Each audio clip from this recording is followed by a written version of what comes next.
l'homme de Dieu, l'apôtre, il a Dieu qui est venu de nous, et qui va nous transmettre la volonté de Dieu, la pensée de Dieu. Et si on peut attendre très fort encore, nous recevons l'apôtre avec joie.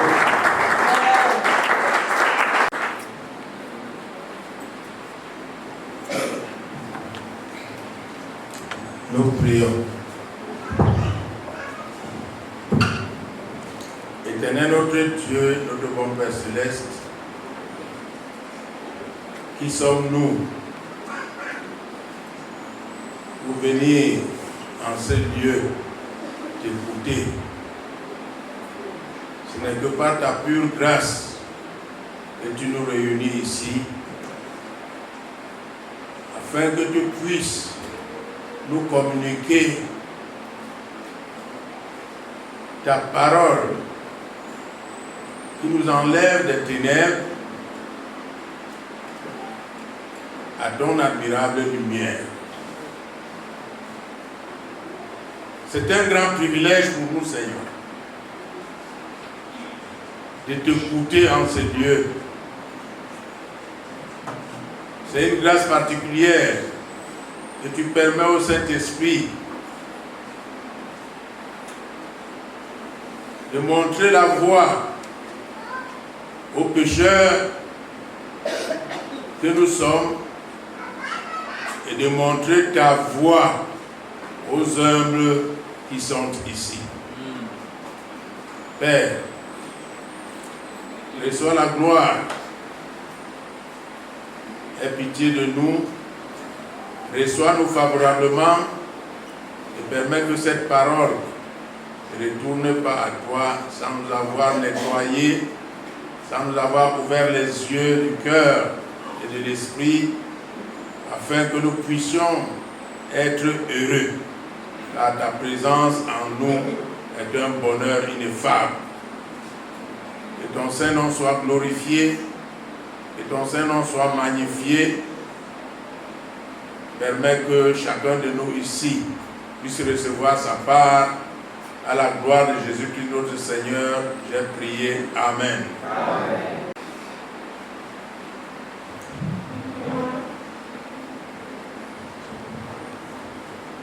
Depuis la traversée, Dieu nous a parlé. Pendant qu'on traversait, il nous avait donné des instructions pour cette nouvelle année. Et pendant que le mois de janvier ne faisait que s'écouler, il nous a envoyé sa parole. Pendant la retraite, afin que nous sachions que nous sommes un peuple qui tire ses origines du ciel. Que nous sachions que nous sommes un peuple à part. Et que c'est lui qui nous a mis à part pour sa gloire. Et que même si nous sommes dans le monde, nous devons avoir un comportement différent de ceux qui sont dans le monde. Il nous a dit, pour que nous devenions enfants de Dieu, il nous a donné un pouvoir. C'est ce pouvoir qui a permis notre changement de païens que nous étions à enfants de Dieu. Pendant que nous sommes devenus enfants de Dieu, il nous a enseigné, il nous a nettoyés, il nous a sanctifiés, il nous a purifiés et a permis que nous soyons ses disciples. Pour que nous soyons ses disciples, il nous a équipés de sa puissance plus. Quand on devenait enfant de Dieu, il nous a donné un pouvoir. Et quand nous sommes devenus disciples, il nous a donné un pouvoir plus, qu'il appelle la puissance. Et cette puissance seule nous permet de rendre témoignage au monde qui est Jésus, qui est Dieu, qui est le Saint-Esprit et qui nous sommes. C'est grâce à cette puissance que nous pouvons rendre témoignage de nous-mêmes. Car si tu n'as pas cette puissance, tu ne peux même pas rendre ton propre témoignage. Le Seigneur nous a instruits qu'avec cette puissance, nous sommes tous devenus des ministres. C'est-à-dire ceux qui vont vivre dans ce monde en montrant une vie différente par rapport au monde. Car l'Église est conduite par Christ et le monde est conduit par Satan. Donc il faut donc que ce différentiel-là existe pendant que nous sommes dans ce monde. Qu'on ne fasse pas d'amalgame. Quand tu es en Christ, le monde sait que tu es en Christ. Et quand toi-même tu es en Christ, tu sais que tel est du monde.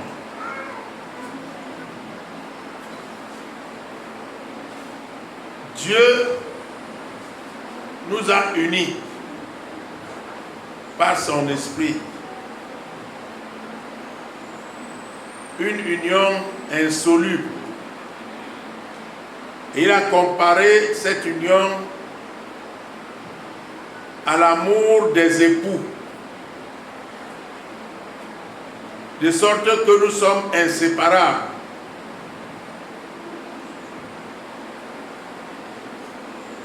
Parce que ce qui nous unit à Dieu, aucun homme, aucune puissance terrestre ne peut nous séparer. Et pendant que nous sommes unis à Christ pour vivre une vie différente dans ce monde, si nous faisons le contraire de vivre comme le monde, Dieu dit que nous devenons adultères. C'est-à-dire nous commettons un adultère spirituel. Nous nous séparons de lui.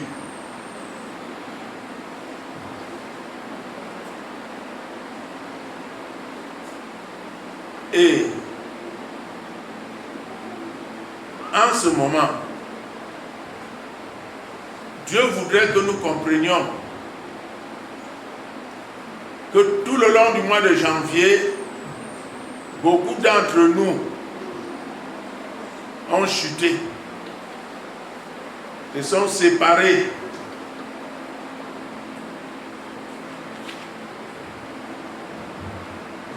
Dans cette union-là.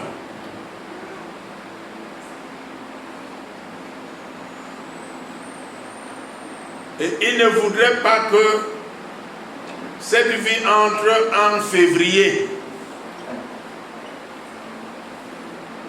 Car il nous avait dit que l'année 2026 est une année de bénédiction spéciale. Une année où il accorde la victoire à son peuple. Notre Dieu est un grand Dieu. Il ne nous dispute avec personne. Il nous a laissé le libre arbitre. Pendant qu'il nous a envoyés dans ce monde, de choisir ou lui Dieu ou le monde. Peut-être que tu ne le savais pas. Notre Dieu n'est pas un tyran. Il te laisse le choix. N'oublions pas qu'il avait dit à Israël, je mets devant toi deux chemins. La vie et la mort, mais je te conseille de choisir quoi? La vie. Parce que quand quelqu'un est grand, ce n'est pas à lui à s'abaisser pour supplier celui qu'il nourrit. Nous devons comprendre ça, c'est très important.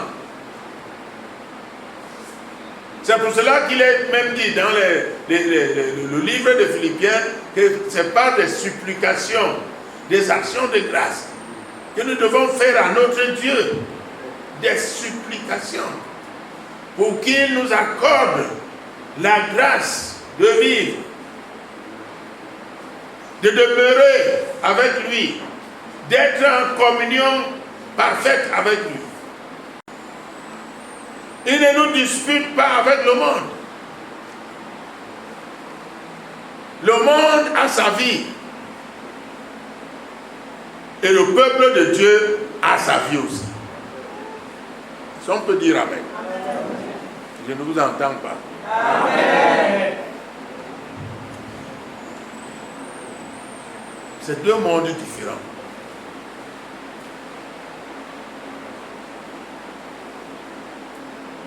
Vous savez, dans le livre de Jacques, si je ne me trompe pas, Dieu avait dit, il nous dit que, adultères que nous sommes, nous ne savons pas que l'amour du monde est inimitié. Avec quoi? Avec Dieu. Que c'est avec jalousie que Dieu chérit l'esprit qu'il a mis en nous. Parce que c'est lui-même.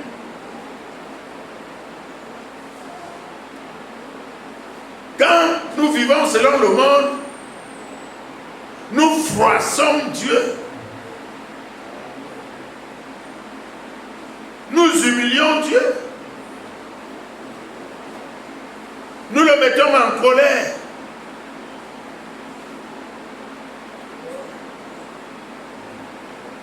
Parce que lui ne marche pas sur le sol. En disant que la terre est son marchepied, il est venu habiter en nous. C'est nous qui sommes ses pieds. Il ne peut pas toucher le sol. Il demeure en nous. Mais à partir du moment où nous ne voulons pas connaître cette grandeur que nous sommes, que nous portons Dieu avec nous, Dieu se met en colère.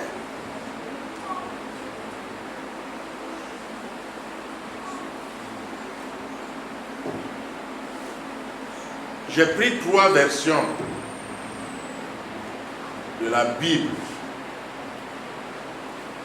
pour vous faire écouter la parole. C'est-à-dire pour vous faire écouter Dieu.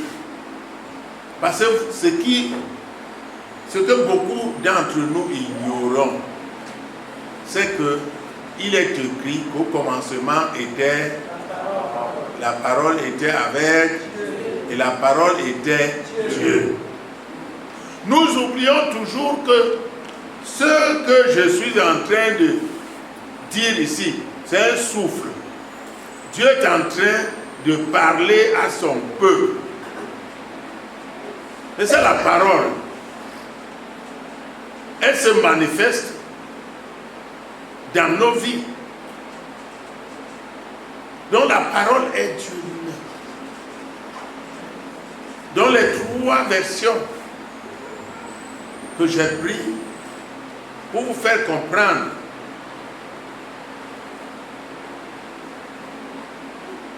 l'erreur que nous faisons, la grande erreur,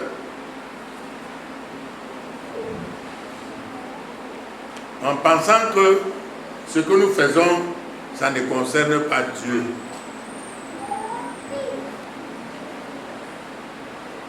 La version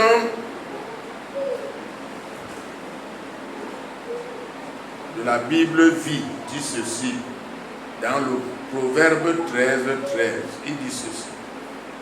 Celui qui ne tient pas compte d'un conseil le paiera cher. Mais celui qui respecte un ordre sera récompensé. Ça, c'est la parole de vie. Première. Deuxième version qui est Darby. Celui qui méprise la parole sera lié par la parole et se ruinera lui-même. Mais celui qui craint le commandement, celui-là sera récompensé. La troisième version qui est la vôtre, puis seconde. Celui qui méprise la parole se perd. Mais celui qui craint le précepte est récompensé.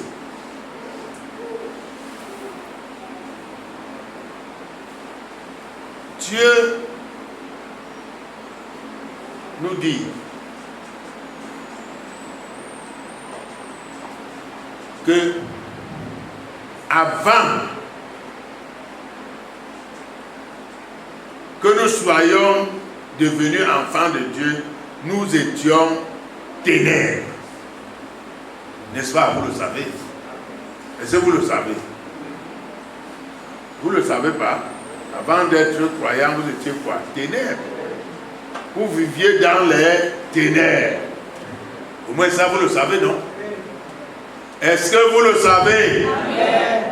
C'est la vérité. Avant que tu deviennes enfant de Dieu, tu étais d'abord ténèbres. Maintenant, Dieu t'a enlevé des ténèbres et t'a transporté dans sa lumière. Et la lumière, c'est quoi? C'est la parole de Dieu. N'est-ce pas? Nous sommes d'accord? Si moi j'ai fait une erreur pour nous corriger, nous sommes dans le culte. La lumière, c'est quoi? C'est la parole de Dieu.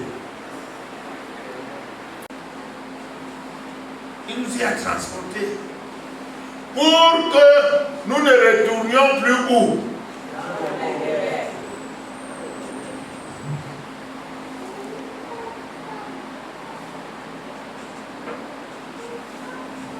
Maintenant, il nous dit de choisir.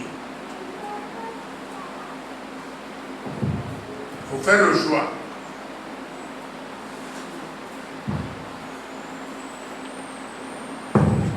Dans le livre de 1 Jean, son chapitre 2, écoutez ce que Dieu vous dit.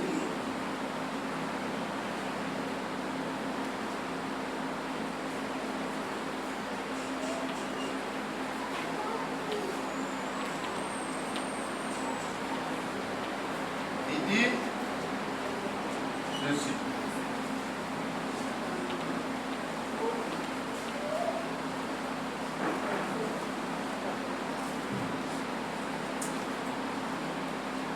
Jean 2, 15 dit ceci.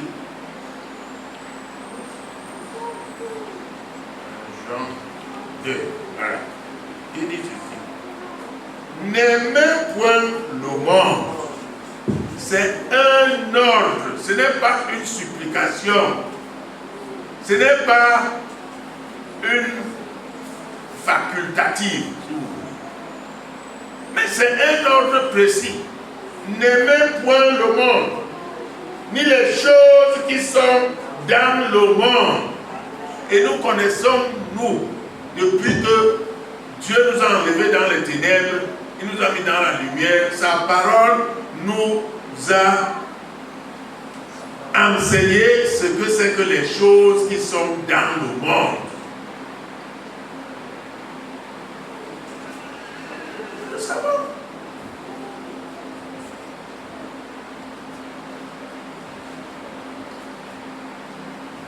Si quelqu'un aime le monde, l'amour de Dieu n'est point en lui. C'est Dieu qui le dit.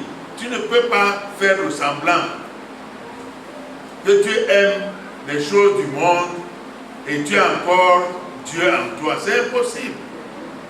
Dieu est un grand roi, je vous l'ai dit tout à l'heure. Il n'est pas un larbin, il n'est pas quelqu'un qui nous supplie.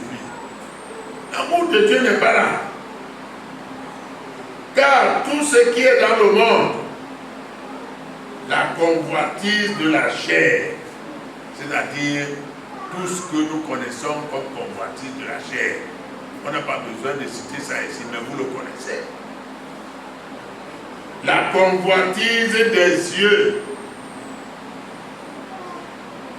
Quelqu'un peut-il me dire, citez-moi une convoitise des yeux. Que quelqu'un se lève et me dise une convoitise des yeux. Non, vous ne connaissez pas, il faut que je cite ça alors. Je dois vous citer une convoitise des yeux. Hein?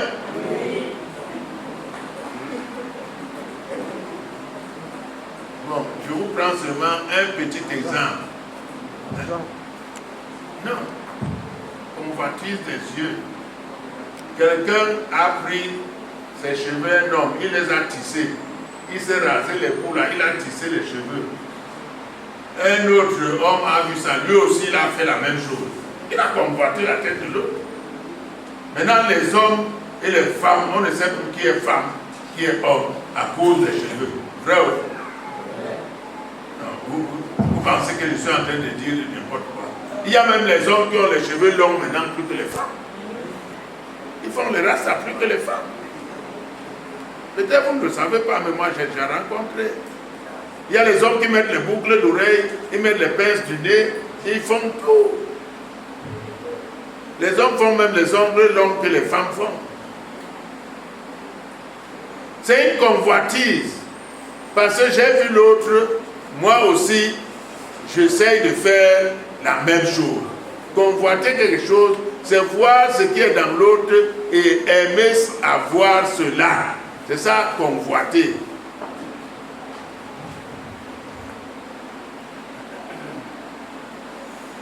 On ne convoite pas l'argent, mon frère. On cherche l'argent. Oui. Pour l'argent, on ne convoite pas, on cherche. La Bible dit la recherche effrénée de l'argent. C'est-à-dire, quand on cherche l'argent, on ne sait même plus si c'est le jour ou c'est la nuit. On ne sait même pas si on s'est lavé ou on est sale. On ne sait même pas si on a une femme ou on n'a pas. On ne sait même pas s'il y a les enfants à la maison.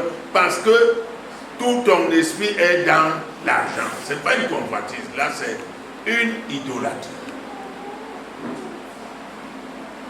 Mais la convoitise, les femmes sont maintenant dans la mode. Voilà une convoitise. J'ai vu telle robe chez telle fille. Moi aussi, je dois faire la même robe. C'est ça la convoitise. Pareil pour les chaussures. L'habillement en général, les gens convoitent, et les hommes et les femmes. La convoitise des yeux. J'ai vu une chose dans le monde qui m'a plu. Mais est-ce que cette chose plaît à Dieu? C'est la seule chose que nous ne faisons pas. Quand la chair a vu, elle vient adopter ça dans un corps où l'Esprit de Dieu habite. C'est ça qu'on appelle adultère. Dieu. Et l'orgueil de la vie. Il faut que moi aussi je sois comme l'autre. L'orgueil de la vie. Il faut que moi aussi j'ai une voiture. Il faut que. Personne. Or, Dieu n'a jamais dit qu'il faut que doit être un objectif parmi son peuple. Dieu a dit que si Dieu le veut, j'apporte mes besoins devant Dieu. Je le lui soumets. C'est ce qu'il trouve bon pour moi qu'il me donne. Mais il n'y a jamais eu de « il faut que ». Dieu n'a jamais autorisé ça. Alors, du fait de n'avoir pas écouté Dieu, nous revenons donc à notre texte. Dieu dit que nous méprisons sa parole.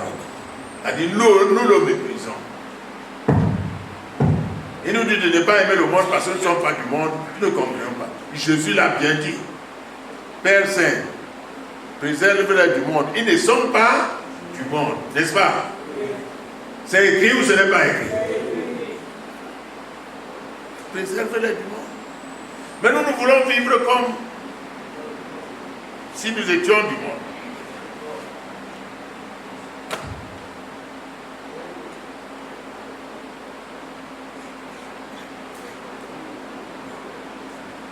Quand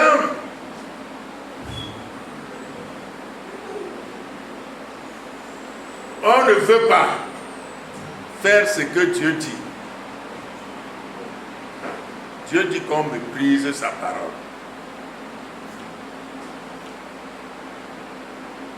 Simple. Et personne n'a jamais méprisé Dieu et Dieu l'a laissé tranquille. Nous sommes ici, pendant que nous entrons dans le mois de février, Dieu va combattre tous ceux qui méprisent sa parole. Parce que ce n'est pas au diable que tu auras affaire. J'ai tous les textes. Le diable n'est pas là-dedans. C'est Dieu lui-même qui va te combattre. Parce que vous oubliez que nous sommes de Dieu. Dieu nous ayant choisis avant la fondation du monde, nous lui appartenons. Et il nous a envoyés pour que nous soyons ses témoins, pour que nous manifestions une vie autre que celle du monde. Donc, il ne peut pas nous laisser retourner dans le monde. Est-ce que vous me suivez? Suivez-moi bien. Mais ce qu'il va faire, c'est qu'il va nous combattre. Tu n'auras plus à faire les démons, le diable, ce n'est plus son affaire. Parce que quand Dieu agit, Satan est même loin là-bas, il ne peut même pas s'approcher. Voyez par exemple, dans le livre de Zacharie, pour le premier, celui qui ne tient pas compte d'un conseil, Zacharie, il y a un texte qui concerne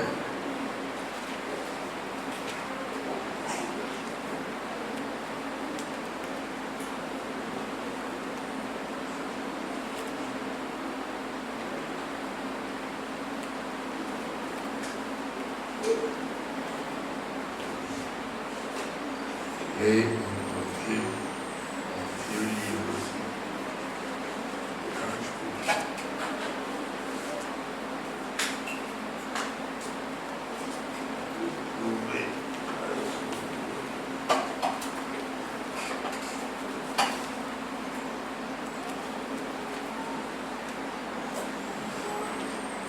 Voilà, je suis là. Zacharie, son verset, son chapitre 7.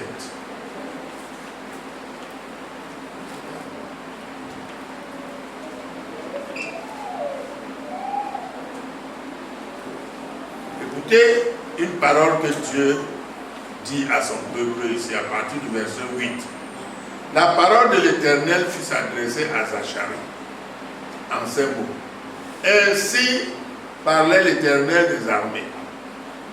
Rendez véritablement la justice et ayez l'un pour l'autre de la bonté et de la miséricorde. Et Dieu veut que nous, qui sommes ici son peuple, l'Église, nous devons être bons les uns envers les autres. Nous devons pratiquer la justice quand il y a un problème, pour qu'il n'y ait pas de parti pris. Voilà comment Dieu veut que son peuple vive. Et ayez l'un pour l'autre de la bonté et de la miséricorde. N'opprimez pas la veuve et l'orphelin. S'il y a les veuves parmi nous, et les orphelins, nous devons les prendre en compte, c'est-à-dire les aider à vivre aussi bien. Je n'entends pas amen. Amen. Ah, parce que vous n'aimez pas donner, c'est ça. Il dit, n'opprimez pas la veuve et l'orphelin. l'étranger et le pauvre. Tout cela est dans une assemblée. Parce que tous les doigts ne sont pas pareils. Tout le monde n'est pas pareil. Il y en a qui peuvent manger tous les jours, il y en a qui ne peuvent pas manger tous les jours. Et toi qui manges tous les jours, tu dois voir qui ne mange pas tous les jours. Ça, c'est un travail spirituel que le peuple de Dieu a le devoir d'accomplir. Parce que c'est un peuple à part, mis à part pour la gloire de Dieu. Nous ne devons pas vivre comme le monde.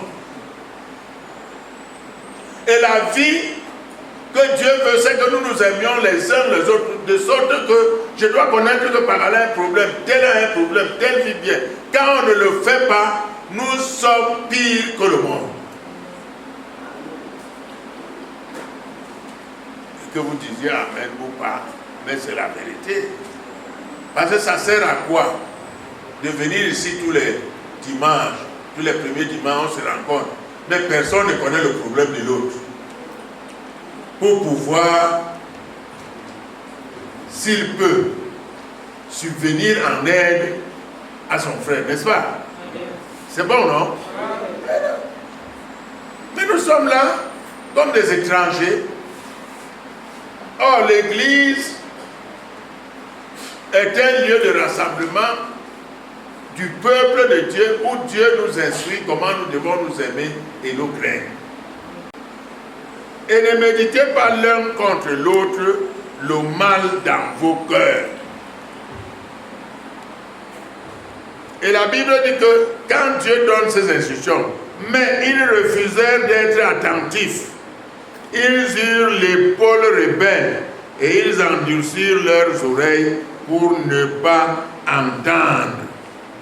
Ils rendirent leur cœur dur comme le diamant pour ne pas écouter la loi et les paroles que l'Éternel des armées leur adressait par son esprit, par les premiers prophètes. Ainsi l'Éternel des armées s'enflamma d'une grande colère. Vous voyez? Quand on n'écoute pas Dieu, il se fâche. Mais celui qui respecte un ordre sera récompensé. Celui-là est dans le psaume, voyez, 25. Voyez le psaume 25. Le psaume 25, 14, dit ceci. L'amitié de l'Éternel est pour ceux qui le craignent. Et son alliance leur donne instruction. Et dans 33, 18, voilà la récompense que Dieu fait pour ceux qui obéissent. Dans le psaume 33. Voyez ce qu'est. Il dit ceci. Voici, l'œil de l'Éternel est sur ceux qui le craignent, sur ceux qui espèrent en sa bonté, afin d'arracher leur âme à la mort et de les faire vivre au milieu de la famille. Vous voyez, quand ici dans cette assemblée, il y a les hommes, les femmes et les jeunes qui prennent à cœur la parole de Dieu, c'est-à-dire la chose de Dieu. Dieu s'occupe d'eux. Ils n'ont pas besoin de se plaindre. Notre âme espère en l'Éternel. Il est notre secours et notre bouclier. Pourquoi? Car notre cœur met en lui sa joie. Car nous avons confiance en son Seigneur. Éternel, que ta grâce soit sur nous comme nous espérons en toi. Quand on craint Dieu, on ne regarde pas à soi-même, mais on regarde si ce qu'on pose comme acte glorifie Dieu et aide le prochain. Le deuxième texte, celui qui méprise la parole sera liée.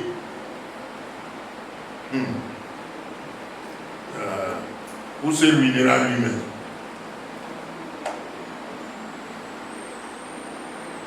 Deutéronome 31. Aïe, mes frères, il ne faut pas s'amuser avec Dieu. Il ne faut pas. Dans le Deutéronome 31, à partir du verset 16, écoutez ce que Dieu dit à Moïse. L'Éternel dit à Moïse, voici, tu vas être couché avec tes pères. Je peux dire ça, il dit à Obakar ou à Michel, parce qu'ils sont partis. Et ce peuple se lèvera et se prostituera aux dieux étrangers du pays au milieu duquel il entre. Il m'abandonnera et il violera mon alliance que j'ai traitée avec lui. En ce jour-là, ma colère s'enflammera contre lui. Je les abandonnerai et je leur cacherai ma face. Quand vous méprisez la parole de Dieu, il vous abandonne.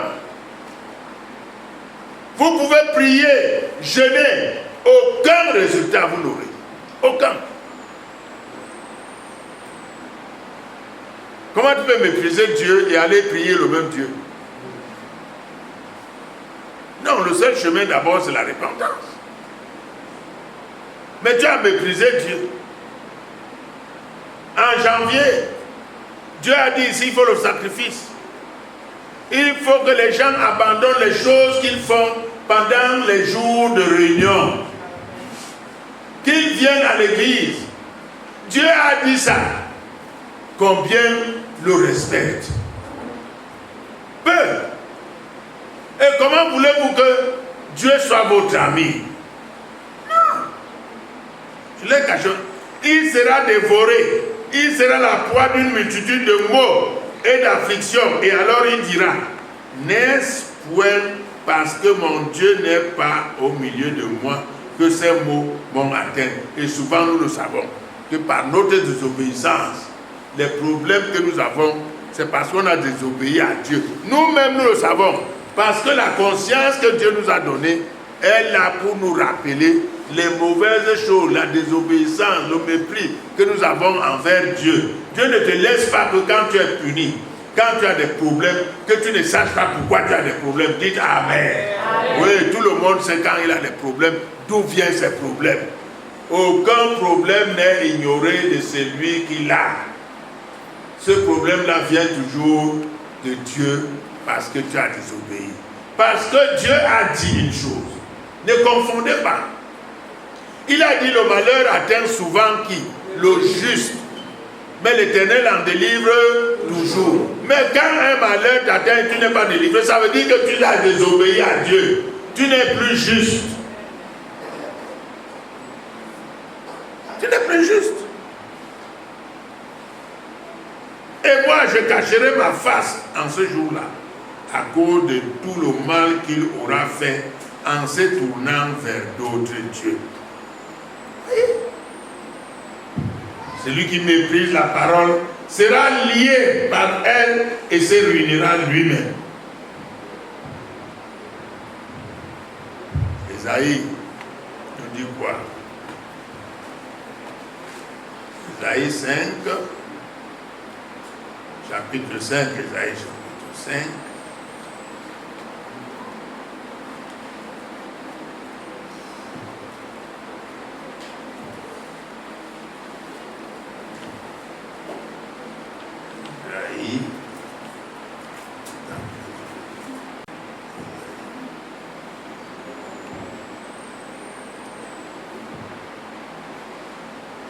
Voilà.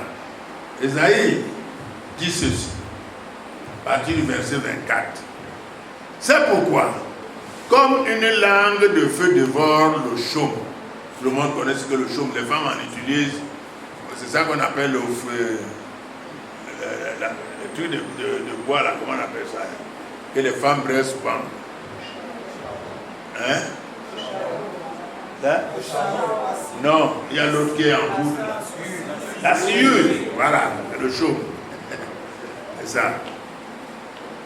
le feu dévore le chaume, et comme la flamme consume l'herbe sèche, ainsi leur racine sera comme de la pourriture, et leur fleur se dissipera comme de la poussière. Car ils ont dédaigné la loi de l'Éternel des armées, et ils ont méprisé la parole du Saint d'Israël. C'est pourquoi la colère de l'Éternel s'enflamme contre son peuple. Il étend sa main sur lui. Il le frappe. Les montagnes se branlent. Et les cadavres sont comme des balayures au milieu des rues. Malgré tout cela, sa colère ne s'apaise point. Tant que la parole est méprisée, il ne peut pas se calmer. Parce qu'au commencement était la parole. La parole était avec, et la parole est Dieu. C'est cette parole qui nous a donné le pouvoir de devenir enfants de Dieu. C'est cette parole qui s'est incarnée en nous. C'est cette parole qui est le Saint-Esprit que Dieu nous a donné et qui fait en sorte que nous et Dieu, nous sommes en communion.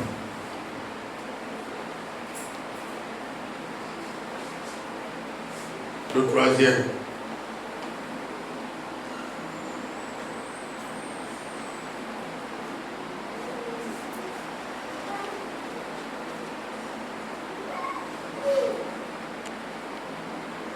Mais celui qui craint au commandement, celui-là sera récompensé. Comment? Voyons un peu. Ésaïe 45. Je donne les deux. Quand il est en colère et quand il est content.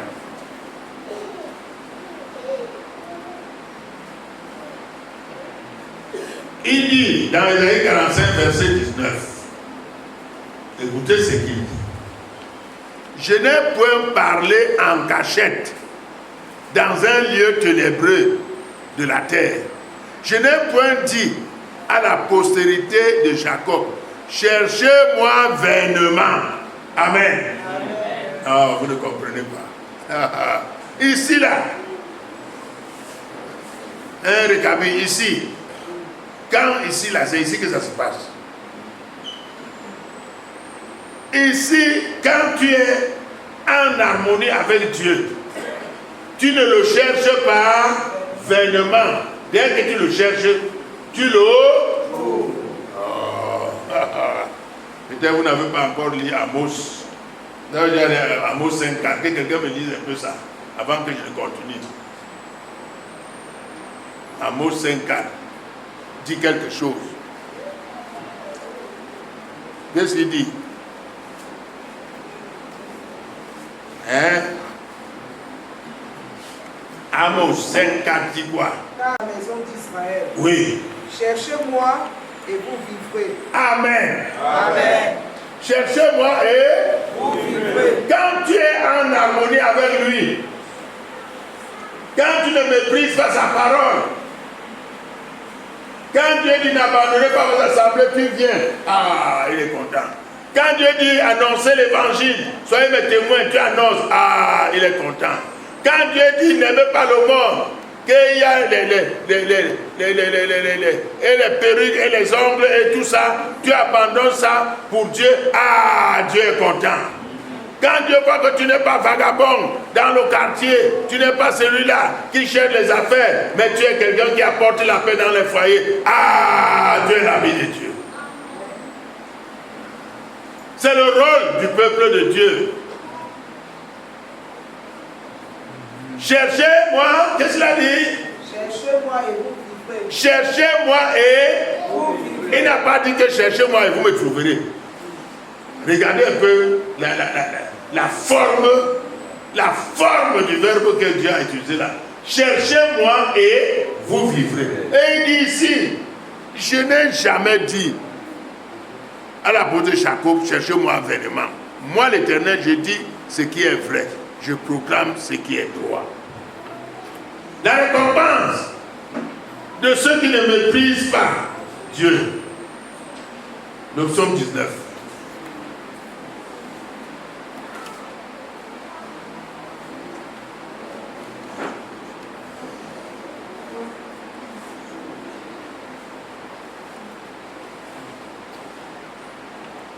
Écoutez quelqu'un ici qui parle. Quand quelqu'un aime Dieu, écoutez ce qu'il dit de Dieu. À partir du verset 8. La loi de l'Éternel est parfaite. Elle restaure l'âme. Le témoignage de l'Éternel est véritable. Il rend sage l'ignorant. Oh, dis donc. Est-ce que vous comprenez même le français là? Et rien que parce que Dieu témoigne en ta faveur, tu deviens sage dans ta famille, à l'école, dans le quartier, les gens te consultent. Parce que tu as un témoignage de Dieu en toi. Non, l'homme si, il n'est pas dans vos choses là du quartier. Ce n'est pas quelqu'un qui suit les femmes des autres. Il ne dérange pas, il ne fait ceci. Alors le voir, c'est un homme sérieux par le témoignage de Dieu. Il rend sage l'ignorant.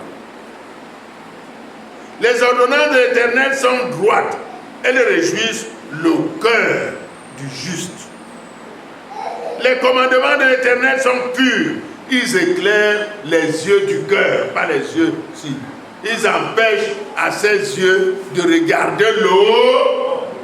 L'eau? Non. L'eau? Le monde. N'aimez point le monde. Convoitise des yeux. La crainte de l'Éternel est pure. Elle subsiste à toujours. Les jugements de l'Éternel sont vrais. Elles sont tout justes. Quand Dieu me châtie, parce qu'il m'aime, je confesse à Dieu mon péché, je change de conduite. Est-ce que vous me suivez? Quand Dieu te châtie, entre châtiment et être en colère, c'est deux choses. Hein? Vous comprenez? Dieu châtie l'enfant qui n'a pas bien fait. Mais ici, en colère, quand tu as méprisé Dieu, tu vas faire autre chose que ce qui est de Dieu. Donc là, c'est différent. C'est pourquoi tu vois ici, il dit ici, les jugements de l'Éternel sont vrais. Ils sont tous justes parce que je reconnais ce que j'ai fait. Ils sont plus précieux que l'or, que beaucoup d'or fin. Ils sont plus doux que le miel, que celui qui coule des rayons. Et quand Dieu me juge, je suis content. Je sais que la vie est devant moi. Amen. Je sais que je vais être encore élevé parce qu'il m'a jugé. Il a permis que je connaisse mes fautes, que je déclare devant l'assemblée que j'ai péché contre mon Dieu et que l'assemblée a été touchée, le Saint-Esprit a touché les cœurs et j'ai été pardonné. C'est ça. Ton serviteur aussi en reçoit instruction pour qu'il les observe quoi? La récompense est grande. Oui. Par la récompense de celui qui craint le commandement. Jérémie 29.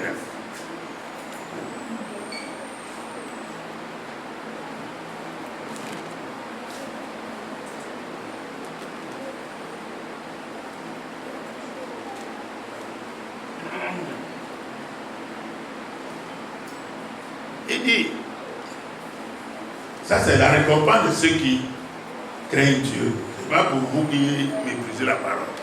Verset 11, car je connais les projets que j'ai formés sur vous, dit l'Éternel.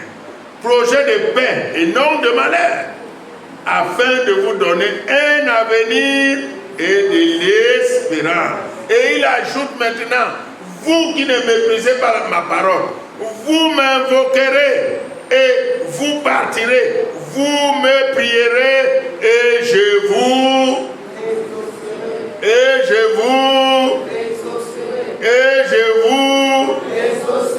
me chercherez et vous me...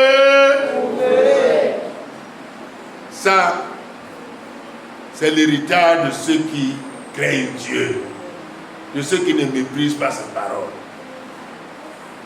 On parle ici tous les jours. Ne faisons pas ceci, mes frères. Faisons pas cela. c'est comme si on parlait au mur. Et vous voulez que Dieu vous bénisse. Comment? Il dit la vie de janvier 2026 a été médiocre dans nos assemblées. Il faut changer.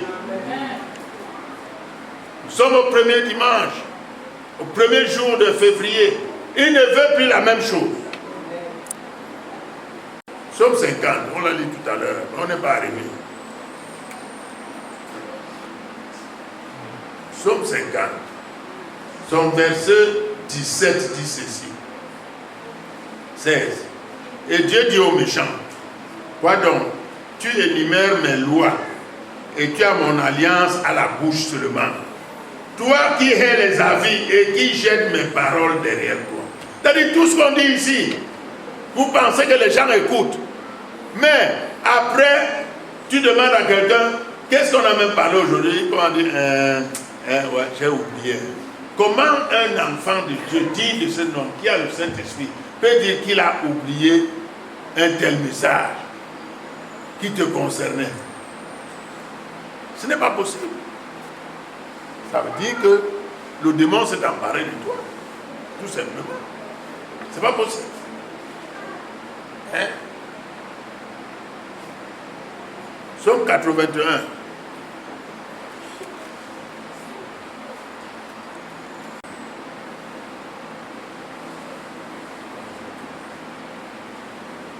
Je suis l'Éternel ton Dieu, qui t'ai fait monter du pays d'Égypte. Ouvre ta bouche et je la remplirai de mes paroles. Je suis l'Éternel qui a changé ta vie de Nakaboko en serviteur de Dieu, qui t'a enlevé de soulard que tu étais, en homme normal que la femme et les enfants voient, qui t'a enlevé dans les bagarres de rue, il t'a rendu un homme paisible. Quitta, chacun de nous sait, là où l'Éternel l'a enlevé. Chacun de nous connaît son Égypte. Chacun de nous connaît.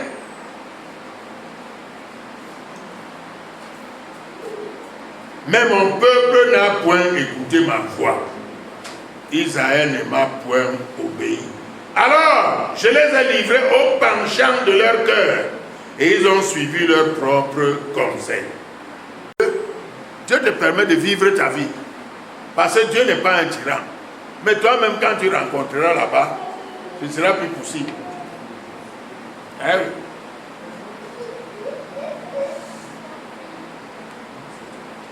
Mais celui qui craint le précepte est récompensé. Comment? Psaume 69. Comment celui-là est récompensé? Il faut toujours écrire les versets de récompense et les versets de la colère. C'est important. Si vous pouvez lire chez vous, gloire à Dieu. Alors, il dit, le psaume, j'ai dit quoi?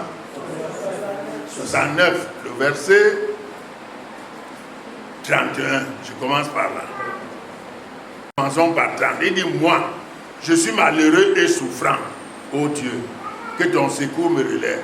Je célébrerai le nom de Dieu par des cantiques. Je l'exalterai par des louanges. Vous voyez, quelqu'un qui est malade, quelqu'un qui a des problèmes, au lieu d'aller dans le monde, voir les gens du monde, aller raconter ses problèmes chez les mondains, lui préfère chanter quoi? Des cantiques à Dieu. Il préfère célébrer à Dieu parce qu'il connaît qui est son Dieu. Parce que lui le connaît. Il sait que la miséricorde est auprès de Dieu. Sa colère ne dure qu'un instant, mais sa grâce tout le temps. Écoutez, il dit, je les adore par des doigts. Cela est agréable à l'Éternel plus qu'un taureau avec des cornes et des sabots. Les malheureux le voient et se réjouissent. Vous qui cherchez Dieu, que votre cœur vive. Amen. Au lieu de chercher, comme je disais tout à l'heure à mon frère, l'argent, cherchons Dieu. Quand on a Dieu, on a l'argent. Puisque quand on a Jésus, on a toutes choses, n'est-ce pas? Oui. La récompense. Psaume 70.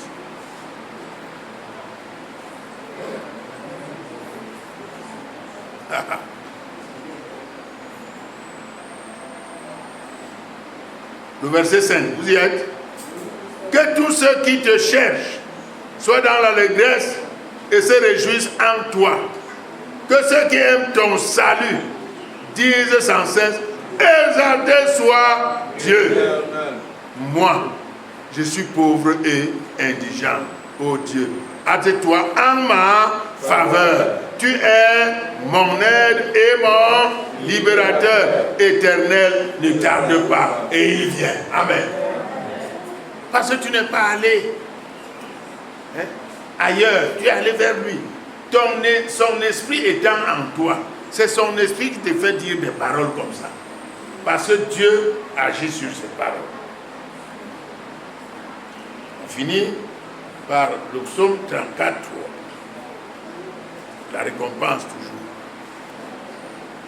De ceux qui craignent la parole de Dieu, craignent Dieu. Le psaume 34. Je bénirai l'Éternel en tout temps. Sa louange sera toujours où? Que mon âme se glorifie en que les malheureux écoutent et se réjouissent. C'est ce que les enfants faisaient ici tout à l'heure. On était contents. Au lieu d'abandonner votre assemblée pour aller faire les tontines, les cotisations, les voyages inutiles, les traditions et tout ça. Mais viens dans l'assemblée. Viens réjouir le cœur des justes dans l'assemblée afin que Dieu te bénisse. On manque les cultes parce qu'on a un deuil. Mais oui. Je dis souvent des choses où vous n'avez qu'à me haïr. Mais Dieu a dit qu'il n'est pas un Dieu de mort. Si tu as un deuil, mais pourquoi le faire le dimanche? Fais le deuil jusqu'à samedi. Mais dimanche, éclipse-toi. Fais comme un homme intelligent. Viens rendre ton culte à Dieu raisonnable. Et retourne après. Ça te prend 2 ou 3 heures du temps. Et Dieu verra cette foi-là. Il verra ce comportement. Il verra cet amour de la parole. Et il te le rendra à justice. Mais il y en a qui préfèrent dire non. Et même savent que j'ai perdu mon frère. Tu vas le ramener? Non. Même dans la parole de Dieu, il y avait les deuils. Mais ça n'empêchait pas qu'on loue Dieu.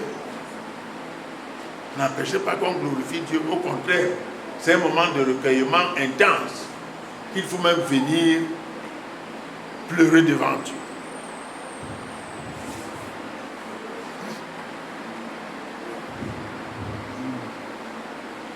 Ésaïe 66. Les choses, ma main les a faites, et toutes ont reçu l'existence dit l'Éternel. Voici sur qui je porterai mes regards, sur celui qui souffre et qui a l'esprit abattu, sur celui qui craint ma parole. Dieu ne parle pas en vain. Je vous dis, frère, tout ce que Dieu nous dit là, ce premier jour de février, il vérifiera. Il y a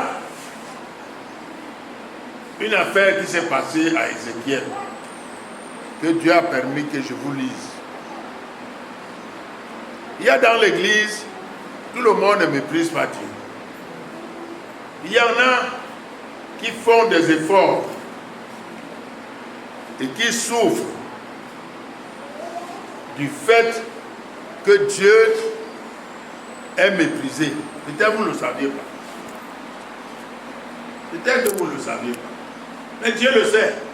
Dans nos assemblées, il y a des hommes et des femmes et des jeunes qui souffrent parce que quand ils voient leurs frères mépriser Dieu, ils souffrent. Je disais tout à l'heure au frère que j'ai vu quand il méditait que au moins 50% des frères ne sont pas venus. C'est vrai, quand on regarde la salle, il y a 50%. Dieu m'a montré. Et le frère était mais qui n'est pas là avec son groupe. Il y a même ceux qui viennent souvent de groupes qui ne sont pas tous venus. Il y a Anda qui n'est pas là, etc. Il y a beaucoup. Même à Tigara, il y en a qui ont manqué. Mais écoutez, il n'y a pas de fouet chez Dieu pour suivre les gens pour venir. Ce n'est pas notre rôle. Notre rôle, c'est de vous annoncer ce que Dieu a dit. Et c'est à lui de gérer son peuple. Amen. Amen. C'est à lui de juger son peuple. Amen. Amen. Oui, nous, on est là. Il y a des gens. Écoutez, à un moment donné, dans le peuple de Dieu, il y a des idolâtres. Il y a des gens, quand Dieu appelle idole, une chose que tu prends à cœur, plus que tout ce qui le concerne. Vous m'entendez? C'est pas, ça veut dire pas que tu as une statuette, non. Mais quand par exemple tu manques le culte pour une réunion, c'est une idole pour Dieu. Quand tu fais ceci par rapport à la chose de Dieu, c'est une idole. Donc Dieu appelle ça les idoles. Tout ce qui est plus important pour toi qu'un rassemblement de Dieu, qu'une prière personnelle avec Dieu, qu'une méditation, Dieu appelle ça idole. Retiens ça aujourd'hui. La Bible disait ici, Dieu parlait ici par son serviteur que le sacrifice. Quand Dieu nous dit d'aller au travail, ça ne veut pas dire que nous devons transformer le travail en idolâtrie. Parce que c'est lui qui peut faire que le travail là cesse, et c'est lui qui peut faire que le travail là continue. C'est lui qui te donne la santé d'aller au travail. C'est lui qui peut te frapper de la maladie, tu ne pars pas au travail. N'est-ce pas? Bien. Alors, il dit dans Ézéchiel 9, il dit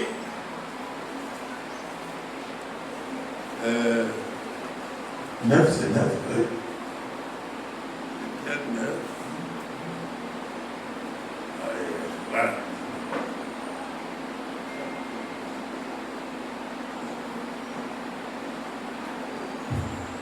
Le verset 4. Non, commençons au verset 3. La gloire du Dieu d'Israël s'éleva du chérubin sur lequel elle était et se dirigea vers le seuil de la maison. Voilà. Et il appela l'homme vêtu de laine et portant une écritoire à la ceinture. L'Éternel lui dit: passe au milieu de la ville, au milieu de Jérusalem, héritage tout entier de l'Éternel, c'est ça qu'on appelle Jérusalem, c'est-à-dire l'Église. Au milieu de Jérusalem, et fais une marque sur le front des hommes qui soupirent et qui gémissent à cause de toutes les abominations qui s'y commettent. Dans notre église, il y en a qui souffrent. Ouais, la sœur a manqué, le frère a manqué, ouais. On fait comment? Mais, et puis j'avais instauré que dans chaque église locale, avant que les cultes ne commencent, qu'on cite les gens qui ne sont pas, pourquoi ils ne sont pas, tel est parti pourquoi, tel a voyagé, comme ça on peut prier. Ça ne se fait jamais. On vient, on commence le culte comme le pygmée et on finit. Peut-être que quelqu'un avait besoin de la prière, l'amour du prochain a disparu. Peut-être même ceux qui s'absentent même ne disent même pas. Donc, le prédicateur ne peut pas connaître. Ici, là, Dieu sait que dans nos assemblées, il y en a qui souffrent. Qui ne sont pas contents du comportement de certains. Mais ce n'est pas un échec. Et Dieu dit, mets-leur la marque. Dans l'assemblée de Sikara, mets la marque. Comment tu mets la marque? Il dit, mets la marque. Mets-leur la marque, ceux-là, qui s'occupent de moi. Et il dit, les Jérusalem, le mari et les femmes qui soupirent et qui gémissent à cause de toutes les abominations qu'ils commettent. Et, s'adressant aux autres en ma présence, il dit, passez après lui dans la ville et frappez, que votre œil soit sans pitié et n'ayez point de miséricorde. Pour tout le reste, Ça ne dit rien à Dieu. Vous n'avez pas peur des choses de Dieu. Voilà février qui commence. Tant pis pour vous. Tant pis pour vous. Parce que vous ne vous appartenez pas vous-même. Vous appartenez à un Dieu tout-puissant. Si Dieu était un tyran, il pouvait faire de votre vie un enfer. Mais nous avons laissé le libre arbitre de montrer comment nous aussi nous l'aimons.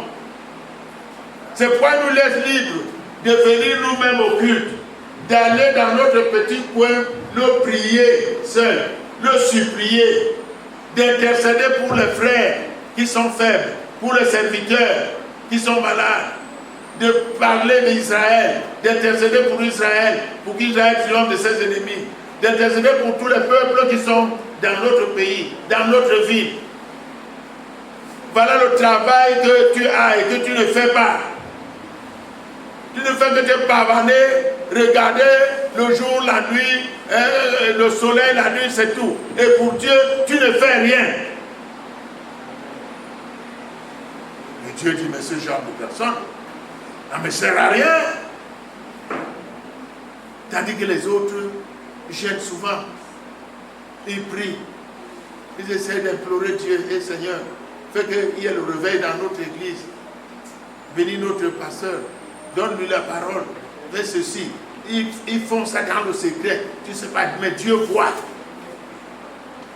Seigneur, fais que notre jeunesse la revive. Les jeunes ne viennent plus. On ne voit même plus le président des jeunes. Ça fait longtemps qu'on ne voit pas la jeunesse pour plus chanter. Ils ont disparu. Parce que les problèmes de cette vie les ont pris. C'est ceux-là qui cherchent les femmes haut. C'est ceux-là qui cherchent l'argent haut. C'est ceux-là qui cherchent ceci haut. Et ils sont devenus comme des papillons. La jeunesse n'existait pas. Mais il faut quelqu'un à la brèche. C'est qui? C'est ceux qui soupirent. C'est ceux qui souffrent. C'est ceux qui intercèdent. C'est eux qui appartiennent à Dieu entièrement. C'est eux qui sont l'amitié de Dieu et pour ceux qui le craignent. C'est eux que Dieu enlève. Quand la mort vient, il combat pour eux.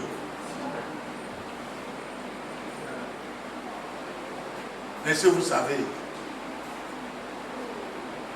que du fait que tu pries pour les malheureux de cette église, fait que Dieu s'occupe ailleurs, tu donnes le repos à Dieu pour aller ailleurs. Mais si tu ne fais rien, Dieu est obligé de venir encore prier pour les malheureux de Titi Garage. Or que tu es là. Tu es un ministre de Dieu à tous les niveaux. Qui regarde les jeunes filles qui sont ici? Qui leur dit que c'est le temps d'aller faire le baptême? Qui? Il n'y a que moi ceux qui voient qu'ils ont déjà les seins et les fesses.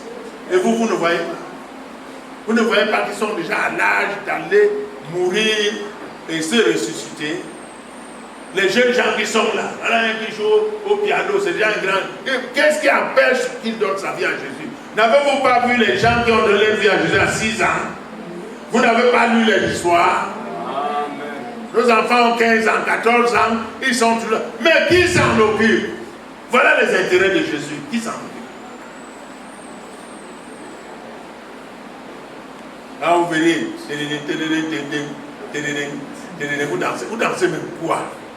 Vous dansez quoi? Des inutiles comme ça, vous dansez quoi? Hein? Au lieu de pleurer, la Bible dit dans, je crois que c'est dans Jacques, hein? Pécheur, pleurer, c'est ça non? C'est pas écrit, c'est moi qui pense que je ne connais pas là où se trouve Jacques. Attendez à l'honneur. Hein? Au lieu de danser, il faut pleurer.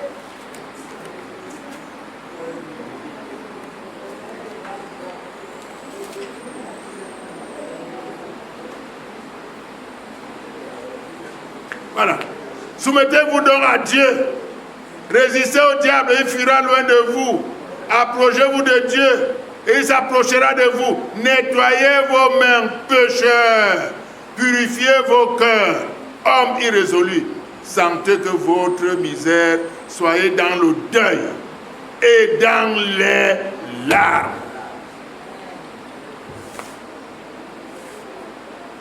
Une assemblée pleine de jeunes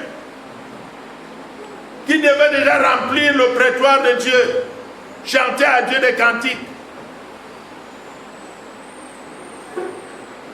Ou c'est la jalousie, alors moi je ne sais pas. Ou vous ne voulez pas que ces jeunes-là aussi deviennent, ou bien c'est l'équipe de louange qui empêche. C'est vous qui priez que les jeunes-là ne se baptisent pas. Hein, Jacob, c'est ça?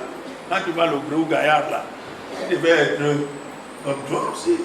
C'est un frère. Celui qui joue le plus là, c'est un frère. Tu entends beaucoup? Tu es un frère. Il faut aller te baptiser.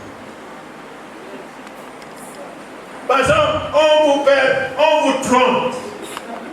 On vous trompe en vous refusant le baptême.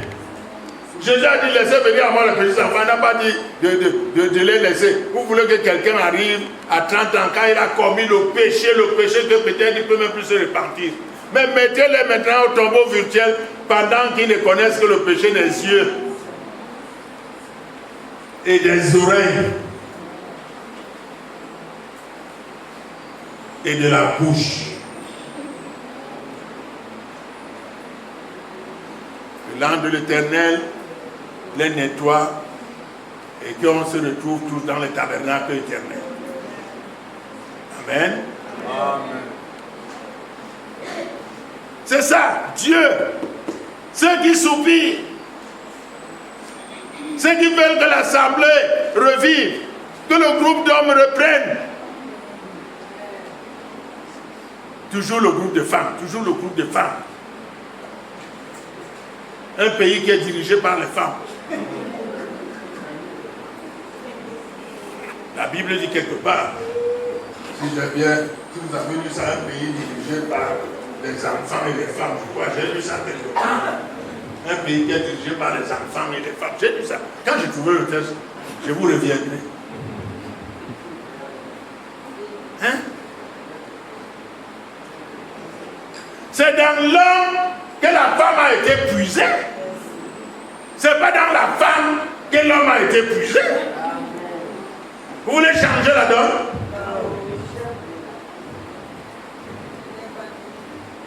C'est quoi ce peuple? Regardez votre salle, elle est vide. Vide. J'ai dit, le Seigneur m'a montré que la salle était vide. Je t'ai dit ça, non? Pas celui-là. Je lui ai dit ça. Le Seigneur m'a montré que la salle sera vide. Et si on voit là maintenant, c'est l'école de dimanche qui a rempli la salle. L'école de dimanche, grand jeune. C'est même pas les vraies écoles, c'est les grands jeunes d'école de dimanche. Ceux qui sont là, quand ils sont assis, ils sont comme des grands. Et quand je vois mon boumbo là, puis là, c'est un grand monsieur. Hein? Il doit confesser ton péché, on le met dans le tombeau virtuel, il rentre dans la jeunesse. Il devient enfant de Dieu officiellement. Amen. Il y a ma chérie de Kabila, une beauté de beauté. Et vous attendez que c'est le quand on entend qu'à l'école le maître fait ceci, elle doit plonger dans le tombeau virtuel. Il y a une autre là, ma femme là, hein, ma chérie là, je n'en vois même pas. Elle fait première. Renette. Comment une fille fait première et elle n'a pas encore été plongée dans l'eau? Il faut l'équiper. Comme ça nous blindons nos enfants. Amen. Amen. Vous savez, je vous ai écrit quelque chose. Regardez. J'ai pris le temps. Je vous ai écrit quelque chose. Quand j'ai lu Job 1, son verset 10, ça m'a amené à faire une méditation là-dessus. Je ne sais pas si je vais voir ça. Attendez. Je vais trouver ça.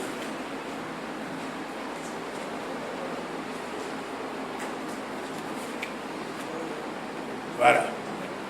J'ai dit, dans Job là, même quand l'ennemi attaque, il existe une limite fixée par Dieu que l'ennemi ne peut pas franchir.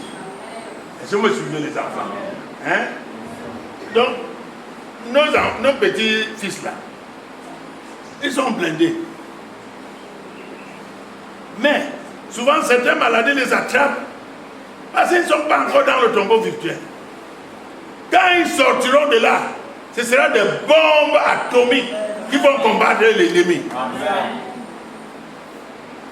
L'ennemi peut observer, mais ne peut pas franchir la barrière. Il peut menacer, mais ne peut pas détruire ce que Dieu protège. Amen. Amen. Amen. Voyez, c'est ça l'héritage des saints. L'héritage des rachetés. Quand j'ai lu Job 1, j'ai compris. Parce que Dieu lui a dit, bon, comme tu m'excites à faire du mal à Job, vas-y, mais ne touche pas ça. Et il n'a rien compris. Dieu était caché dans Job. Comme Dieu est caché dans chacun de nous. Là-bas, le diable n'a pas pu toucher. Il a touché le pain, le lait, le macaroni, le bœuf, la chèvre. C'est ça ici. C'est le pourri. Mais là-bas, il y a le Saint des Saints, il ne peut pas toucher. C'est pour cela que nous devons faire attention. Hein? Nous terminons par Malachie. C'est un très bon texte. Je sais que vous le connaissez. Mais c'est un très bon texte, Malachie. Vous savez, c'est un texte où, après un culte comme celui-ci, les gens vont parler entre eux. Hein? Et tu comprends, Miguel? Après ce culte-ci, les gens vont parler entre eux. Ça a toujours été comme ça. Parce que c'est ça qui est ici, là. Il dit. Alors, ceux qui craignent l'Éternel se parlent l'un à l'autre. Il y a toujours ça, Jacob. Quand vous êtes sorti maintenant, même quand on fait le succès de la nuit, il y aura toujours des gens. Vous allez toujours parler l'un à l'autre. Mais attention, Dieu sera dehors aussi. Il va écouter les conversations. Et il dit, l'Éternel fut attentif et il écouta. Il va écouter tout ce que vous allez dire là. Même comme j'ai dit ça, si tu veux fermer la bouche, si tu es de Dieu, tu vas parler. Si tu es du diable, tu vas parler. Parce que Dieu est en tout. Alléluia. Vous allez parler. Je dis après là, quand je vais dire maintenant, dès que je vais vous bénir, quand vous allez sortir là, vous allez voir comment les abeilles vont faire partout. Et il écouta. Et un livre de souvenirs fait écrit devant lui. Pour ceux qui craignent l'Éternel et qui honorent son nom, ils seront à moi, dit l'Éternel des armées. Ils m'appartiendront au jour que je prépare. J'aurai compassion d'eux, comme un homme a compassion de son fils qui le sert. Et vous verrez de nouveau la différence entre le juste et le méchant, entre celui qui sert Dieu et celui qui ne sert pas Dieu. Que le Seigneur bénisse sa parole. Amen. Et qu'il vous bénisse. Et là prochainement pour le baptême de nos jeunes. Amen. Je n'ai pas entendu Amen. Je dis prochainement pour le baptême de nos jeunes. Amen. Et le peuple dit. Amen. Et le peuple dit. Et le peuple dit encore. Alléluia. Le Dieu. Amen. Loup Dieu, alléluia. Loup Dieu, amen. Loup Dieu, alléluia. Loup Dieu, amen. Loup Dieu, alléluia. Loup Dieu, amen. Son amour, alléluia. Sa paix. Oh, loup Dieu, alléluia. Loup Dieu.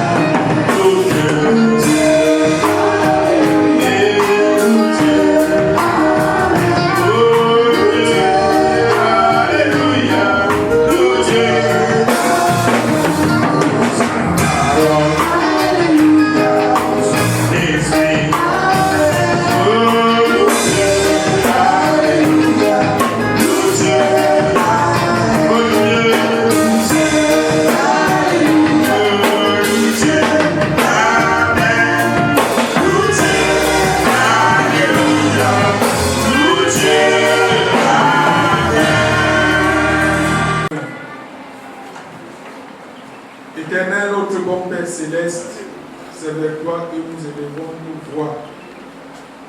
Ensemble avec le peuple de Dieu rassemblé ici ce matin. Nous te disons merci. Parce que c'est toi qui nous as conviés de tous les lieux où nous sommes partis et nous nous sommes retrouvés ici. C'est pour ta gloire, c'est pour t'honorer, c'est pour te rendre le culte, un culte solennel ce matin. Merci Seigneur de nous y avoir amenés. Et tu as préparé pour nous la nourriture spirituelle, celle qui nous convient. En cette heure-ci, Père, où tu as vu la négligence, la désobéissance et tout ce que nous avons pu faire depuis le début de l'année. Et ça t'a irrité dans ton ciel. Et tu nous as envoyé ton conseil ce matin. Tu nous as parlé comme un père parle à ses enfants. Afin que nous ne continuions pas dans cette désobéissance. Parce que tu nous parles de ta colère.